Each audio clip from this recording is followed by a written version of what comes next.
Hello. This review will cover several Israeli 155mm towed howitzers, the M68, M71, M839, M845, and the Slovenian licensed version of the M845, which is designated as the TN90 there. I'll tell you the history of the M68 howitzer, which was essentially the first howitzer produced directly in Israel, explain why it was necessary to develop subsequent versions, and discuss why they have lost relevance today. Additionally, I'll detail the capabilities of each of these howitzers.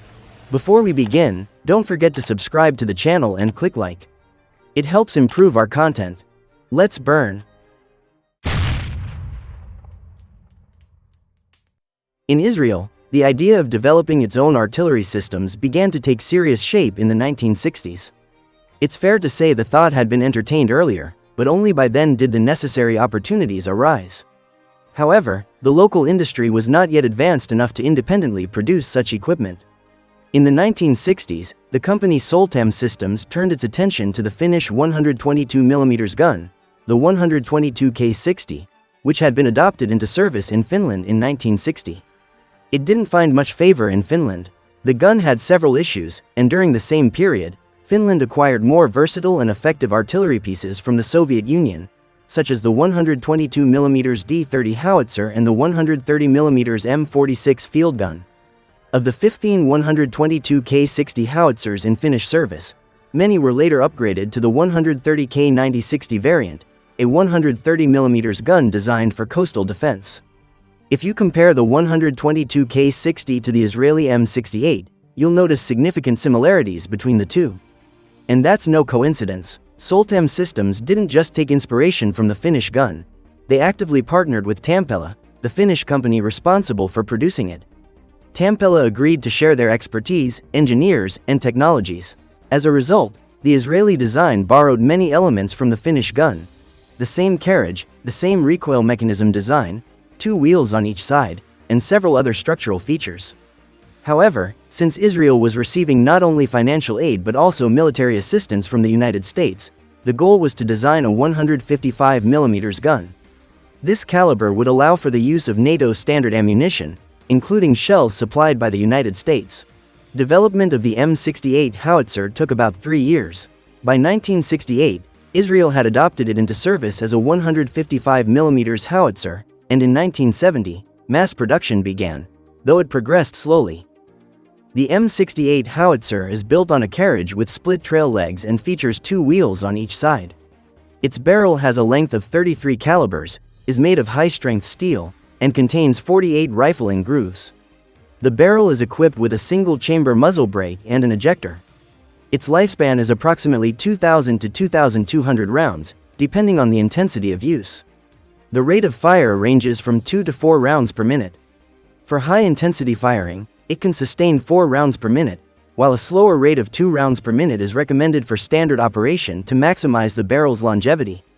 The recoil mechanism is similar to that of the Finnish 122K60 howitzer, with a maximum recoil length of 1 meter. The M68 is equipped with a horizontal sliding wedge breech and uses entirely manual, separate loading ammunition. The gunner, seated on a folding seat on the left side of the gun, operates aiming equipment and 2 handwheels, one for horizontal and one for vertical adjustments. The gun's horizontal traverse range is plus or minus 37.5 degrees, while vertical elevation ranges from minus 3 degrees to plus 52 degrees. The maximum firing range is up to 21 kilometers, with an initial projectile velocity of 725 meters per second. The howitzer can use high explosive fragmentation, smoke, and illumination shells. When firing a specialized shell developed by the Finnish company Tampella, the maximum range extends to 23.5 kilometers, with a muzzle velocity of 820 meters per second. The gun crew consists of 8 personnel. The M68 weighs 9.5 tons in transport configuration and 8.5 tons in combat configuration. When deployed for combat, the wheels are lifted off the ground, and a base plate beneath the gun is manually lowered for stabilization. Transitioning the howitzer from travel mode to combat mode takes no more than 1 minute. In transport configuration, the barrel is rotated 180 degrees to align with the trail legs, and the gunner's seat folds up. The howitzer can be towed at speeds of up to 100 km/h. The M68 saw its first combat use during the 1973 Yom Kippur War.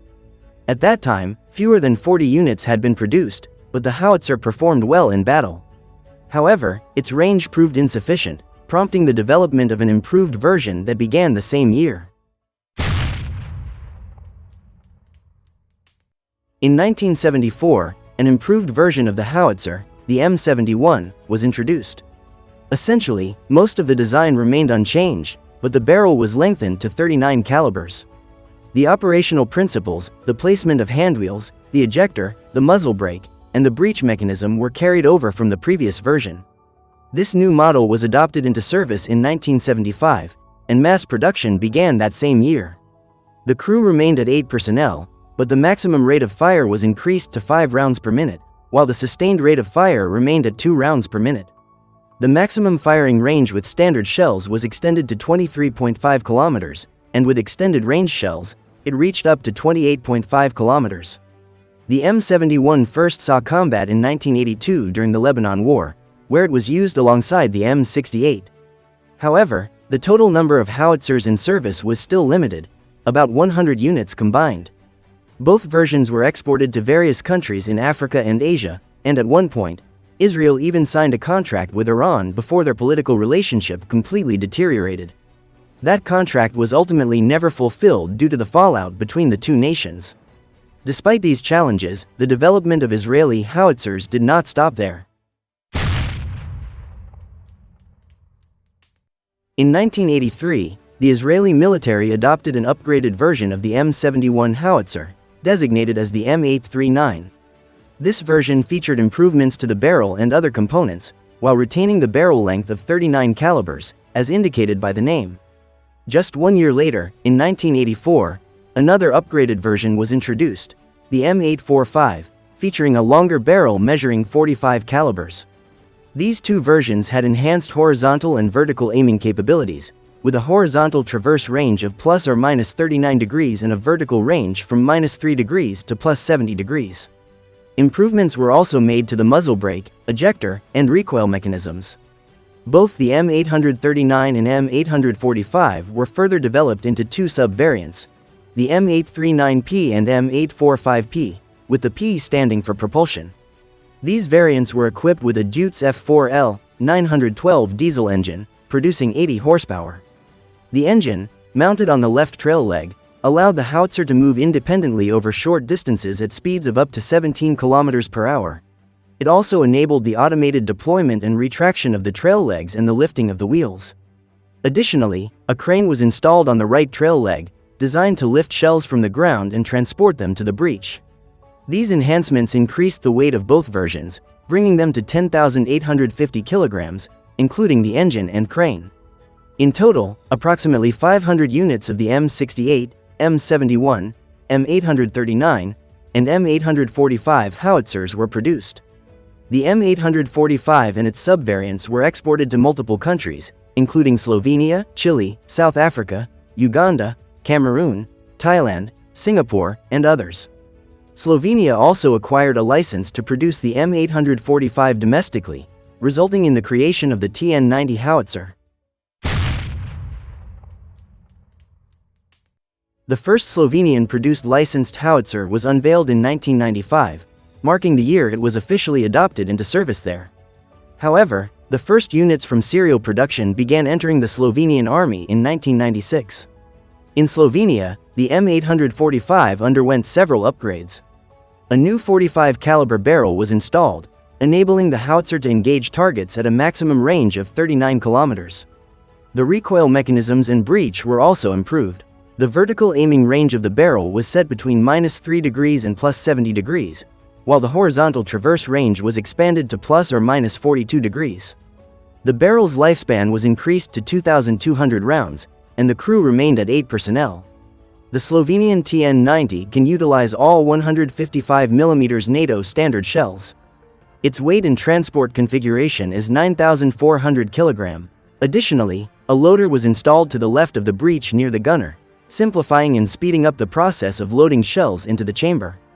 The sustained rate of fire was increased to 3 rounds per minute, with the ability to fire 4 to 5 rounds per minute during intense engagements. In Israel today, the focus has shifted away from towed howitzers in favor of self-propelled artillery systems, such as the Atmos 2000. A previous review of the Atmos 2000 is available on the channel. The link is in the description. However, the development of towed howitzers like the M68 and M71 played a crucial role in Israel's defense industry, laying the foundation for the later production of self-propelled systems.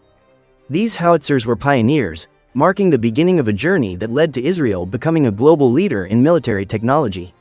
So, that was the story of the M68, M71, M839, M845, and TN90 howitzers. I hope this video was both interesting and informative for you. Don't forget to subscribe to the channel and click like.